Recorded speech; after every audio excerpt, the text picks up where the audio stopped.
আমাদের শয়তানের সিংয়ের মতন।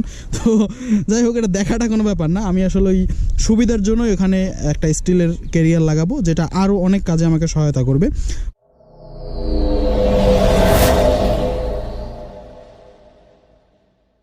হেই গাইস, কি অবস্থা, কেমন আছেন সকলে? আশা করি সকলে ভালো আছেন। আজকে লকডাউনের ৫ম দিন।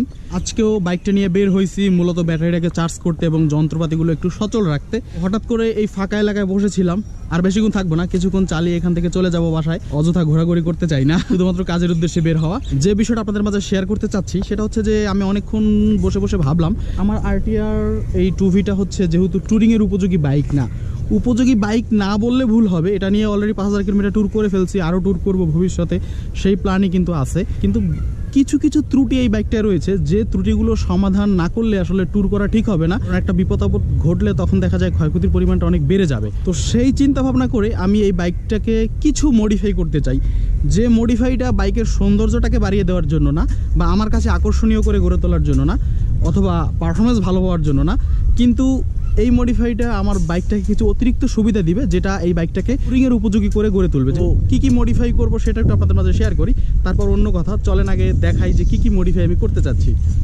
প্রথমেই তো বললাম আমি যে মডিফাইগুলো করব সেগুলো সেফটির কথা চিন্তা করে। আমার এই যে সামনে হ্যান্ড গার্ড লাগাবো, হ্যান্ড গার্ড যেটা অফরোড বাইকে বা বিভিন্ন বাইকে অনেকে লাগিয়ে থাকে। তো হ্যান্ড গার্ডের অনেকগুলো সুবিধা আছে, এটার আরেকটা নাম আছে, ভালো নাম আমি জানি না, আসলে মনে নাই। তো এইটা সুবিধা হচ্ছে এখান থেকে আমি যখন এটা লাগাবো, এটা যেমন ধুলাবালি এসে এই জায়গাগুলোতে লাগাটাকে দূর করবে, ব্রেক লিভারের জায়গা চিপা চাপাকে দূর করবে, মানে ধুলাবালি লাগতে দিবে না। দ্বিতীয় ব্যাপার হচ্ছে যে অনেক সময় গাড়ি চালাতে চালাতে পাথরের টুকরা বা কোনো কিছু এসে আঙ্গুলে আঘাত লাগে, সেটা লাগতে দিবে না। আবার অনেক সময় কোনো কিছুর সাথে ধাক্কা লাগলে এই হ্যান্ডেলবারের আঙ্গুলগুলোতে আগে প্রেশার পড়ে। যেমন আমার বরিশাল যাওয়ার সময় একবার সিএনজির সাথে লাগছিল, তখন আমার এই আঙ্গুলটা প্রায় ভেঙে যাওয়ার মতো অবস্থা হয়েছিল, মানে ওই হাতের আর কি, এই ডান হাতের। তো ওই সেফটি দিবে আমাকে ওই দিক থেকে।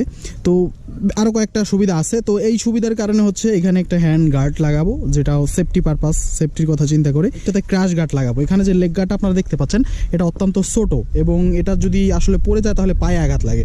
তো ক্র্যাশ গার্ডটা একটু বড় হবে, একটু বর্ধিত হবে, তাহলে বাইকটা পড়ে গেলে যেমনটার ফুয়েল ট্যাঙ্ক, হ্যান্ডেলবার সব কিছুকে সেভ করবে, পাশাপাশি এটা হচ্ছে আমার পাটাকেও সেভ করবে। তো এর জন্য ক্র্যাশ গার্ডটা লাগাবো, যেটা আমার লেগ এবং ক্র্যাশ দুইটা থেকেই আমাকে অনেকটা সেফটি দিবে। এই যে রেয়ার গ্রিপটা দেখতে পাচ্ছেন, এটা খুলে ফেলবো। যদিও আমি একাই ট্যুর করব, আমার পিছনে তো কেউ বসবে না, তাহলে আমার এটা বাড়ানোর দরকার নাই, কিন্তু আসলে যতটুকু আছে ঠিক এতটুকুর মধ্যে এটা খুলে এখানে একটা স্টিলের ক্যারিয়ার বানানোর চেষ্টা করব, যেটা আসলে আমার ব্যাগটাকে সুন্দরভাবে বাঁধতে সহযোগিতা করবে। এই জিনিসটা কদিন পর রং উঠে যায়, এটা দেখতে আমার কাছে ভালো লাগে না, কেমন যেন শয়তানের সিংয়ের মতন। তো যাই হোক, এটা দেখাটা কোনো ব্যাপার না। আমি আসলে ওই সুবিধার জন্য এখানে একটা স্টিলের ক্যারিয়ার লাগাবো, যেটা আরও অনেক কাজে আমাকে সহায়তা করবে। বাইকের টায়ার দুইটা পরিবর্তন করবো, এই দুইটা হচ্ছে অন রোড টায়ার, আমি of road on road tyre লাগাবো।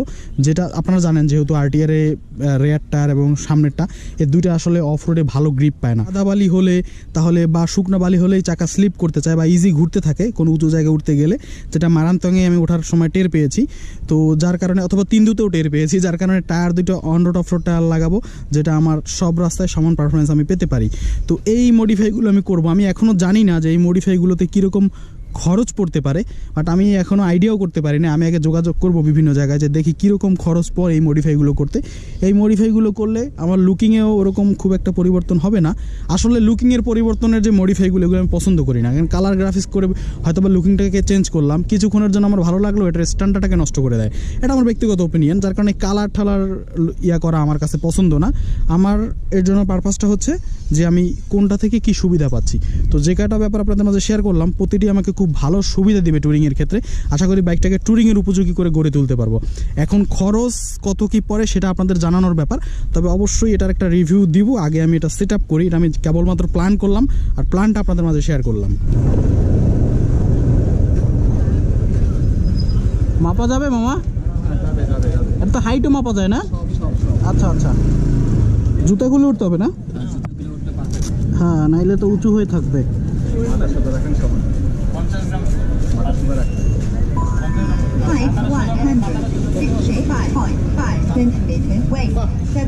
একটা মেশিন দেখেন, আমার হাইট হচ্ছে 165.5 সেন্টিমিটার, মানে হচ্ছে 5.5 ইঞ্চি। ওয়েট হচ্ছে 77.2 কেজি, 170 LBS। স্ট্যান্ডার্ড এটা কি স্ট্যান্ডার্ড ওয়েট হওয়ার কথা ছিল 52 থেকে 68 কেজি, কিন্তু আমার আছে 77 কেজি, মানে প্রায় 10 কেজি বেশি। ওয়েট কমাইতে হবে, খাওয়া দাওয়া কমাইতে হবে। এটা হচ্ছে মামার মেশিন, ওই যে উপর থেকে হাইট মাপে আর নিচে হচ্ছে ওয়েট, আর এখান থেকে স্লিপ বের হয়ে আসে না।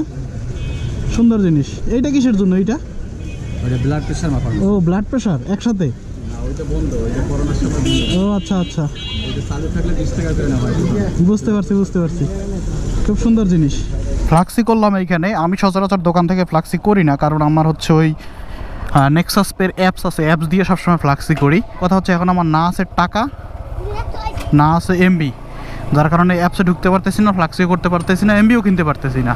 তখন ছিলাম হচ্ছে সাগুপ্তাতে, এখন চলে আসছি স্টার্ন হাউজিংয়ে। এখানে অনেক কথা বলতেছিলাম আপনাদের সাথে বিভিন্ন ব্যাপারে, তো কিন্তু সবগুলোর সাউন্ড রেকর্ড মিস হয়ে গেছে। স্টার্ন হাউজিংয়ে আসার কারণ হচ্ছে নাহিদ ভাই আসবে। নাহিদ ভাইয়ের সাথে একটু কাজের ব্যাপারে কথা আছে, ক্যামেরা সংক্রান্ত ব্যাপারে। ভাষণ থেকে থাকে, চলে আসবে উনি, ওনার সাথে কিছুক্ষণ গল্প সল্প করবো, কাজের কথা শেষ করব, তারপরে বাসায় যাব। আর কোথাও তো চালাই নাই, সাগুপ্তা থেকে এইখানে গাড়িও সচল হইলো, আমারও একটু রিফ্রেশমেন্টের ব্যবস্থা হইলো। এর ব্যাপারে যেটা বলতেছিলাম, 10 কেজি ওয়েট বেশি। আসলে খাওয়া দাওয়া অনেক কমাই দিয়েছি, কিন্তু কাজ হয় না। সেই যে বাড়া শুরু করছি ওয়েট 77 কেজিতে এসে এখন ঠেকছে। এখন কি করব বলেন, খাওয়া দাওয়া কমাইলেও কাজ হচ্ছে না। ব্যাপার কি যে একবার ওয়েট বাড়া শুরু হইলে এটা কমানো, ওয়েট ভুঁড়ি এগুলা বাড়া শুরু হলে কমানো খুব কষ্টকর। আমার হচ্ছে ওয়েট ছিল একসময় 45 কেজি, কিন্তু সেই ওয়েট এখন আমার গিয়ে দাঁড়াইছে হচ্ছে 77 কেজি। চিন্তা করেন, যেখানে স্ট্যান্ডার্ড থাকা উচিত 52 থেকে 68 কেজি। একটা ব্যাপার ভালো হয়েছে, সাগুপ্তা আর হচ্ছে স্টার্ন হাউজিং, এই দুইটা জিনিস আমার জন্য পারফেক্ট জায়গা, যেখানে আমি আপনাদের জন্য টেকনিক্যাল ভিডিও বানাইতে পারি। আসলে টেকনিক্যাল ভিডিওর জন্য একটু ফাঁকা জায়গা দরকার। মানুষজন এসে দাঁড়াই থাকলে যে আমার লজ্জা লাগে, ব্যাপারটা তেমন না, কিন্তু আসলে মনোযোগটা নষ্ট হয়ে যায়। আমি একটা ভিডিও বানাচ্ছি, আরও 10 জন পিছন থেকে এসে দাঁড়াই থাকে, ওই মনোযোগটা আর থাকে না, যার কারণে হচ্ছে একটু ফাঁকা জায়গা দরকার। এর জন্য আমার জন্য ভালো হয়েছে অন্তত টেকনিক্যাল ভিডিওগুলো বাসা থেকে কাছেই 2টা স্পট আছে যেখানে আমি আপনাদের মাঝে ভিডিও বানাইতে পারি।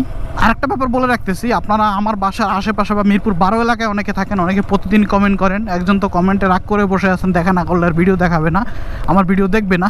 হচ্ছে যে আমি আসলে এই কোভিড-19 সিচুয়েশন বা সরকারি বিধিনিষেধটা গেলে পরে আমি নিজেই বলছি যে সকলকে ডেকে দেখা করে একটা মিট আপ করবো, যাতে সবার সাথে আন্তরিকভাবে কথা বলতে পারি, সাক্ষাৎ করতে পারি, আপনাদেরও ভালো লাগে, আপনাদের বাইকগুলো একটু রাইড করে দেখতে পারি, বাইক সংক্রান্ত ব্যাপারে অনেক কথা বলতে পারি। এভাবে হুটহাট করে দেখা করে আমারও আসলে কোনো ঠিক ঠিকানা নাই, আপনাদেরও ভালো লাগবে না। প্যান্ডামিক সিচুয়েশন, একজন করে সকলের সাথে দেখা করা তো সম্ভব না, যার কারণে আমি লাস্ট ভিডিওতে বলতেছিলাম যে আগে সিচুয়েশন ভালো হোক, বিধিনিষেধ উঠে যাক, অবশ্যই আপনাদের সাথে একটা মিট আপের আয়োজন করব। আমি এটা নিয়ে টেনশন নাই কোনো। আগে গরুর হাট বসছিল কয়দিন আগে, বলতে ঈদের আগে, যার কারণে এখনও প্রচুর বাস রাস্তায়, এই যে দেখতে পাচ্ছেন আশেপাশে প্রচুর বাস, যার যত লাগে। আচ্ছা, একটা ব্যাপার শেয়ার করি, আরটিআর এর একটা ঝামেলা আমি ফেস করতেছি, আরও অনেকের সাথে কথা বলছি, তারাও এটা ফেস করছে। সেটা হচ্ছে যে বাইকটায় কিন্তু আমার ফুয়েল আছে, আর মাত্র 300 টাকার ফুয়েল যদি ভরি, তাহলে আমার বাইকের ট্যাঙ্কি পুরো লোড হয়ে যাবে, আর একটুকু জায়গা থাকবে না ফুয়েলের জন্য। তারপর আমার এখানে দেখা যাচ্ছে 2 দাগ, আবার মাঝে মধ্যে অফ করে রেখে আবার স্টার্ট করি, তখন দেখায় 4 দাগ, কখনো দেখায় 1 দাগ। এই ফুয়েল রিডিংটা ভালোভাবে কাজই করে না। তো এত ঝামেলা যদি করে, তাহলে ঘোড়ার ডিম দেওয়ার কি দরকার, উঠেই ফেলুক। সামনের চাকাটা হাওয়া অনেক কম, আমার হাওয়া দিতে হবে, বাইকটা ফেলে রাখছি তো হাওয়া কমে গেছে।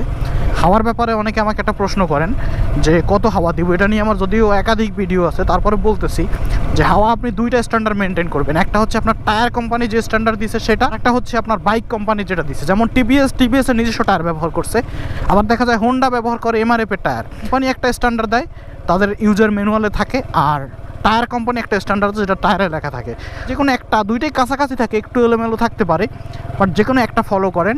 আমাদের কাছে মনে হইতে পারে যে হাওয়া কম, স্ট্যান্ডার্ডে আসলে চালানো যায় না, এটা আসলে আমাদের মানে মনের দোষ। আমরা সবসময় হাওয়া বেশি দিয়ে চালাতে অভ্যস্ত, তো যার কারণে আমাদের কাছে এটা মনে হয়। আপনি যখন কয়েকদিন চালাবেন স্ট্যান্ডার্ডে হাওয়া দিয়ে, তখন দেখবেন ব্যাপারটা অভ্যস্ত হয়ে গেছে। আর একটা ব্যাপার যে হাওয়া বেশি দিলে আপনি মাইলেজ একটু বেশি পেতে পারেন, আর স্পিডটা একটু ভালো পেতে পারেন, কিন্তু স্ট্যান্ডার্ডে হাওয়া রাখলে আপনার কাছে এটা কম মনে হতে পারে, ready pick up power. But স্ট্যান্ডার্ডে রাখলে পরে টায়ারের জন্য ভালো, আপনার বাইকিংয়ের জন্য নিরাপদ, অর্থাৎ ব্রেকিংয়ের জন্য নিরাপদ, কন্ট্রোলিংয়ের জন্য নিরাপদ। এখন স্ট্যান্ডার্ডে হাওয়া দেওয়ার ব্যবস্থা করেন। কেউ এই প্রশ্নটা করবেন না যে আমার বাইকে কত হাওয়া দিব। আপনার বাইকে কত হাওয়া দিবেন ইউজার ম্যানুয়ালে লেখা আছে, পিএসআই বা কেপিএ, অথবা টায়ারে দেখালে, আমি আগেও ভিডিও বানাইছি, টায়ারে আপনার হাওয়ার ওই যে স্ট্যান্ডার্ড লেখা আছে যে এত কেপিএ বা এত পিএসআই হাওয়া দিবেন।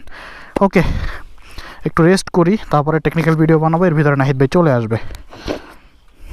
ঘটনা হলো গাইস, এখন বাজে রাত 10টা, আর এখন ইস্টার্ন হাউজিং থেকে ব্যাক করতেছি, যেখানে বিকেলের ভিতরে বাসায় যাওয়ার কথা। নাহিদ ভাইয়ের সাথে অনেকদিন পর দেখা তো বেশ আড্ডা জমলো, বিভিন্ন ট্যুরিংয়ের কাহিনী শুনলাম, যেহেতু উনি অনেক ট্যুর করছে সারা বাংলাদেশ, আর ওনার তো পাগলামি ট্যুরের কাহিনীও ছিল, অনেক রাত 2টা 1টা বের হয়ে গেছে, যেগুলো কাজে লাগলো খুব। আর এর ভিতরে বঙ্গ বাইকারের আমাদের মাসুদ পারভেজ ভাইও চলে আসছিল সেই খিলগাঁও থেকে, পরে সেও আসলো, আড্ডা টাড্ডা দিল, ভালো একটা সময় ছিল। অনেক দিন পরে আড্ডা দিলাম তো সময়টা ভালো কাটছে, 2 দিন বাসা থেকে বোরিং হয়ে গেছিলাম, এখন বাসায় চলে যাচ্ছি। আমার বাসা তো কাছে, 2-4 মিনিট লাগবে, সমস্যা নাই। নাহিদ ভাইয়ের বাসাও কাছে, শুধুমাত্র মাসুদ ভাইয়ের বাসা একটু দূরে। ওকে চলেন এখন বাসায় যাই, যেহেতু রাত হয়ে গেছে, এখন আর রাস্তাঘাটে থেমে কথা বলা যাবে না। বাসায় গিয়ে তারপরে দেখি আজকে ভিডিওটা শেষ করবো নাকি কালকে সকাল পর্যন্ত নিব, সেটা চিন্তা করি। আচ্ছা আগানো যাক, থাকেন তাইলে। হ্যাঁ জানগা দেখা হইব, যোগাযোগ হইব নি। আচ্ছা তাদের বিদায় দিয়ে দিলাম, এবার আমি আমার বাসায় যাই। ঘটনা হলো বাসায় তো রান্না হয় নাই, কারণ সেই যে খেয়ে দিয়ে দুপুরে বের হয়ে গেছি, আর এখন হচ্ছে এই জন্য রান্না করতে ইচ্ছা করতেছে না, রাত 10টা বেজে গেছে। গ্রিল নিতেছি আর হচ্ছে নান নিতেছি, এটা খাইলেই এনাফ, জম্পেশ একটা খাওয়া হবে। যদিও ভুঁড়ি বাড়তেছে, 10 কেজি ওয়েট বাড়ছে, তো ওয়েট লসের আমার কোনো চিন্তাভাবনা নাই। আগে খাওয়া দাওয়া, তারপরে হচ্ছে ওয়েট লসের চিন্তাভাবনা। গরম গরম ভেজে দিল নান আর গ্রিল। গ্রিল হচ্ছে 80 টাকা করে, নান হচ্ছে 20 টাকা করে, 100 টাকার খাবার, কিন্তু খাইতে লাগবে না 10 মিনিটও।